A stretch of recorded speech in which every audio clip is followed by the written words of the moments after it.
تمام حمد و ثنا تسبیح و تحلیل اس خالق لایزال کے لیے مختص و زیبا ہے، جس کے عذاب کی سختیاں اپنے دشمنوں کے لیے دردناک لیکن اپنے عذاب کی سختیوں کے باوجود اس کی رحمت کی وسعتیں اپنے دوستوں کے لیے ٹھاٹھے مارتا ہوا سمندر کی مانند ہے۔ بسم اللہ الرحمن الرحیم۔ مرسل وائس کے تمام ناظرین السلام علیکم۔ تحقیقات اور انکشافات کی روشنی میں ایک عجیب و غریب اور حیرت انگیز واقعہ بیان کرنے جا رہا ہوں۔ اگرچہ یہ واقعہ ناقابل یقین اور ماورائے عقل ہے، مگر جو قادر کل شے کی منشا ہو تو اس میں تعجب کی کوئی بات ہی نہیں ہے۔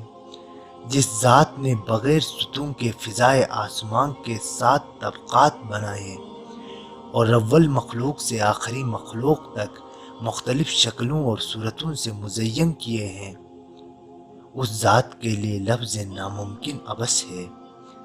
اب میں آپ کو تاریخ عالم کی پہلی اور بغیر انجن کے طوفانی جہاز، جس کی لمبائی مورخین کے مطابق 230 ہاتھ اور اونچائی 33 ہاتھ تھی، تاریخ طبری کے حوالے سے لمبائی 1200 گز، چوڑائی 60 گز تھی۔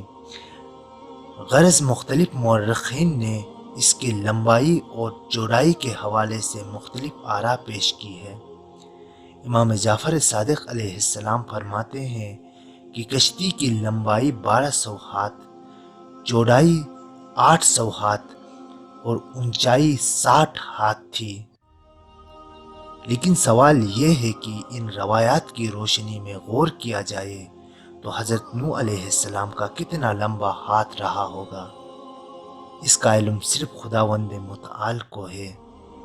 لیکن اس بات پہ تمام مورخین کا اتفاق ہے کہ کشتی نوح دیوملائی و افسانوی مقام کوہ قاف، جس کی ایک چوٹی تاریخ میں کوہ جودی کے نام سے مشہور ہے، اس پر لنگر انداز ہوئی۔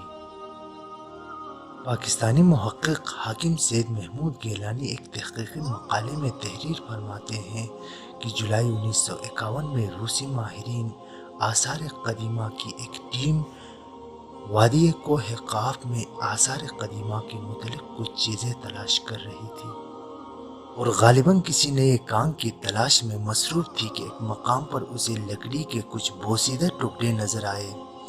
گروپ آفیسر نے اس جگہ کو کوریدنا شروع کیا تو معلوم ہوا کہ بہت سی لکڑیاں سنگلاخ زمین میں دبی ہوئی ہیں۔ ماہرین نے چند سطحی علامات سے اندازہ کیا کہ یہ لکڑیاں کوئی غیر معمولی اہمیت کے حامل ہے اور اپنے اندر قدرت کے پوشیدہ راز رکھتی ہے۔ انہوں نے اس مقام کی کھدائی خاص توجہ سے کرائی۔ بہت سی لکڑیاں اور کچھ دیگر اشیاء برآمد ہوئی۔ لکڑی کی ایک مستطیل تعویذ نما تختی بھی دستیاب ہوئی، مگر ماہرین یہ دیکھ کر دنگ اور پریشان رہ گئے کہ باقی لکڑی تو بوسیدگی اور کہنگی اختیار کر چکی ہے، مگر یہ 14 انچ طول اور 10 انچ عرض رکھنے والی یہ تختی زمانے کے تغیرات سے بالکل بھی محفوظ ہے، اور ہونا بھی چاہیے۔ اللہ جسے باقی رکھنا چاہتا ہے اسے کون مٹا سکتا ہے؟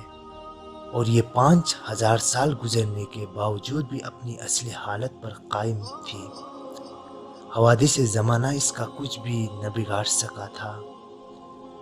سن 1950 کے آخر میں ماہرین نے اپنے تحقیقات کو لباس تکمیل پہنا کر یہ انکشاف کیا کہ مذکورہ لکڑی حضرت نوح علیہ السلام کی معروف و شورۂ آفاق کشتی سے تعلق رکھتی ہے۔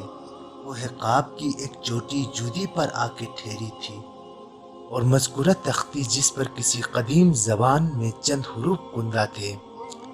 جب یہ تحقیق ہو چکی کہ کوہ قاف سے برآمد ہونے والی لکڑیاں واقعاً کشتی نوح علیہ السلام کی ہے، تو یہ امر تشنا رہ گئی کہ یہ پراسرار چوبی تختی اور اس پر لکھی ہوئی تحریر کی حقیقت کیا ہے۔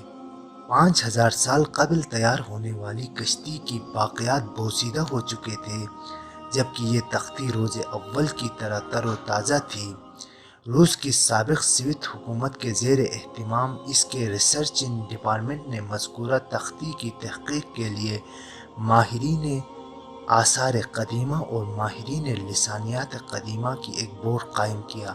اس بورڈ کی اراکین مندرجہ ذیل ہیں: سولانوف پروفیسر شعبہ لسانیات ماسکو یونیورسٹی، افہانگ خینو ماہر سنگ قدیمیہ لولوہانگ کالج چائنا، میشنن لو فارنگ آفیسر اعلیٰ آثار قدیمہ، تانول گورف استاد لسانیات کیفرد کالج، ڈی راکن ماہر آثار قدیمہ لائنن انسٹیٹیوٹ، میجر احمد کولاٹ ناظم زٹکومن ریسرچ ایسوسی ایشن کولاف، نگراں دفتر تحقیقات متعلقہ اسٹالنگ کالج۔ ان ساتوں ماہرین نے اپنے تحقیقات پر پورے 8 محنت صرف کرنے کے بعد یہ پراسرار تختی سے متعلق یہ انکشاف کیا کہ جس لکڑی سے نوح علیہ السلام کی کشتی تیار ہوئی تھی اس لکڑی سے یہ تختی بھی بنائی گئی ہے، اور حضرت نوح علیہ السلام نے اس کو اپنی کشتی میں تبرک و تقدس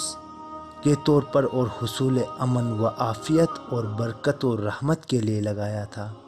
اس تختی پر کندہ تحریر کو روسی ماہرین نے مسلسل شبانہ روز محنت اور 8 ماہ کی مغز ماری اور دماغی کاوشوں سے بمشکل تمام اس تحریر کو پڑھ لیا اور روسی زبان میں اس کا ترجمہ کیا۔ پھر مسٹر این ایف مارکس ماہر سند قدیمہ نے روسی زبان کے ترجمے کو انگریزی زبان میں منتقل کیا۔ غالباً یہ تحریر حضرت نوح علیہ السلام کے قلم سے کندہ ہوئی ہوگی، اور جس کا اردو ترجمہ کچھ یوں ہے کہ اے میرے پروردگار، میرے مددگار، اپنے مقدس نفوس کے طفیل میرا ہاتھ پکڑ، محمد صلی اللہ علیہ وآلہ وسلم، علی علیہ السلام، فاطمہ سلام اللہ علیہا، اور شبیر و شبر علیہم السلام عظیم ترین اور واجب الاحترام ہے۔ تمام دنیا انہی کے لیے قائم کی گئی ہے۔ ان ناموں کے بدولت جو باعث تخلیق کائنات ہے، ان ناموں کے بدولت میری مدد کر، اور تو ہی صراط مستقیم کی طرف رہبری کرنے والا ہے۔ گیلانی موصوف لکھتے ہیں کہ جس وقت یہ عبارت منظر عام پر آئی تو ملحد و کفار اور منکرین کی آنکھیں کھلی کی کھلی رہ گئی۔ انہیں شدید حیرت میں مبتلا اس بات نے کیا کہ تمام لکڑیاں تو خوردہ و بوسیدہ حالت میں برآمد ہوئی، مگر نفوس خمسہ کی اسماء گرامی والا یہ تختی ہزارہا سال گزرنے پر بھی مکمل محفوظ ہے، اور تغیرات اس کو کوئی نقصان نہ پہنچا سکے۔ یہ تختی آج بھی روس کے مرکز آثار و تحقیقات ماسکو میں حفاظت پر رکھی ہوئی ہے۔ یہاں آج گلوبل ولیج بن چکی ہے۔ کوئی بھی ریسرچ کرنے والا صاحب یا صاحبہ جب چاہے مذکورہ سینٹر وزٹ کر سکتے ہیں۔ ہماری دعا ہے کہ پروردگار ان مقدس نفوس خمسہ کے واسطے ہمارا پیارا ملک اسلامی جمہوریہ پاکستان کو استحکام و دوام بخشے اور تا قیامت قائم و دائم رکھے۔ آمین۔